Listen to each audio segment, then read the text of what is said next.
The ADS1115 16-bit module, which looks like it's here, can be used in a direct plug-and-play mode. In order to record data, we use the scan block here. First, you click on scan I2C and it will show you the detected sensors. And you can configure the channel. For example, if I want the differential potential difference between inputs 2 and 3 of this module, I can select this option. I can set the data rate, which is about 8 samples per second or 16. The voltage range, which is 6 volts bipolar.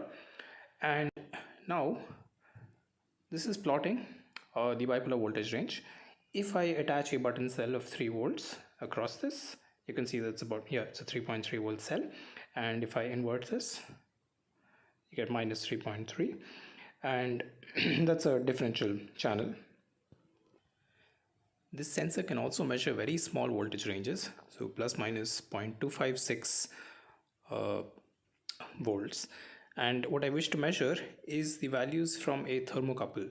So I have a thermocouple here, and I'm going to connect it to the inputs 2 and 3 in order to measure the differential potential difference created by this thermocouple. So now that that's connected, I can see that the voltage is around, it's about 16 microvolts. Now let's see what happens when I heat it. So if I just touch this, you can see that the potential difference is going down because I've connected the polarity in reverse. Let me just fix that. Okay. And stop this and run it again.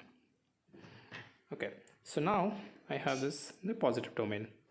And just to exaggerate things, I can use a lighter to just heat this, and you can see that values will shoot up.